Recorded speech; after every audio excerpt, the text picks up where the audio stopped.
Real diary پی کے channel کو سننے اور دیکھنے والے معزز دوستوں اور بہنوں، میرا آپ سے وعدہ ہے کہ اگر آپ اس 4 منٹ کی ویڈیو کو آخر تک دیکھیں تو آپ کی زندگی اور سوچ میں مثبت تبدیلی ضرور آئے گی۔ اے اری مسلم بیٹی، تجھے اسلام نے ملکہ عالیہ بنایا ہے۔ دونوں جہان میں خدائے بزرگ و برتر کی سب سے اعلیٰ و ارفع نعمتوں اور آرام و سکون سے مزین پاکیزہ جنت تیرے قدموں کے نیچے رکھی ہے۔ بیٹی کی صورت میں تجھے رحمت، بہن کی صورت میں تجھے بھائیوں کی عزت اور بیوی کی صورت میں تجھے گھر کی ملکہ اور سکون بنایا ہے۔ تیرے دوپٹے کو جنگوں میں علم بنایا جاتا تھا اور تیری عزت و عظمت میں دخل اندازی پر جنگوں کے میدان سجے ہیں۔ تجھے اسلام نے شرم و حیا، عفت و پاک دامنی اور عزت و عظمت کی چادر اوڑھائی ہے۔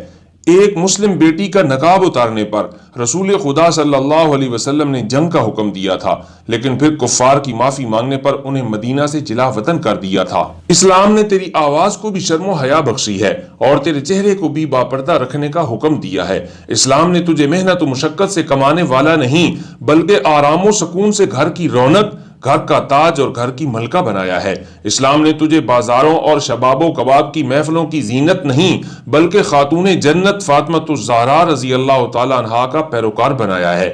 اسلام نے تجھے آوارہ مردوں کی حرص و ہوس اور طاغوتی نظروں کا شکار نہیں بلکہ باپ، بھائی، خاوند اور بیٹے کو تیری عفت و پاکدامنی کا نگہبان اور محافظ بنایا ہے۔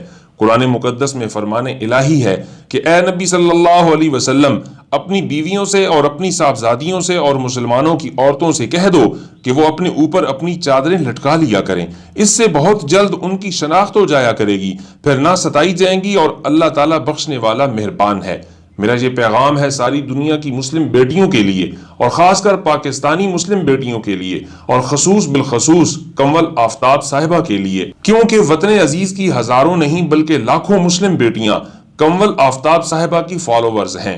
کنول آفتاب صاحبہ، مسلم بیٹیاں پردہ میں اچھی لگتی ہیں، مسلم بیٹیاں گھروں میں اچھی لگتی ہیں، مسلم بیٹیاں شرم و حیا کی چادر میں لپٹی اچھی لگتی ہیں۔ چہرے کو کھلا چھوڑ کے، بالوں کو کھلا چھوڑ کے، زیب و زینت کا اظہار کر کے، سوائے اللہ رب العالمین کو ناراض کرنے اور سوائے رسول خدا صلی اللہ علیہ وسلم کو ناراض کرنے کے اور کچھ حاصل نہ ہوگا۔ بہر صورت زندگی کا چراغ تو ایک دن گل ہونا ہی ہے۔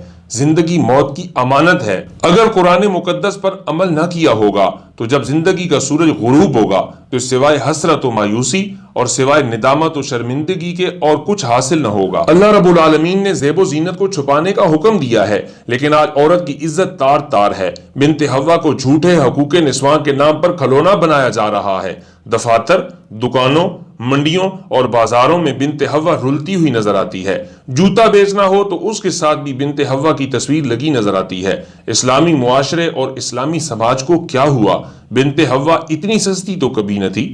بنت حوا عفت و پاک دامنی، شرم و حیا، عزت و عظمت، علم و حکمت اور شفقت و محبت کا دوسرا نام ہے۔ اگر اس کا سر جھکا رہے تو اس کے باپ، بھائی، خاوند اور بیٹے کا سر بلند رہتا ہے، لیکن اگر عورت سر اٹھا لے تو پھر باپ، بھائی، خاوند اور بیٹے کا سر ندامت و شرمندگی سے معاشرے میں جھک جاتا ہے۔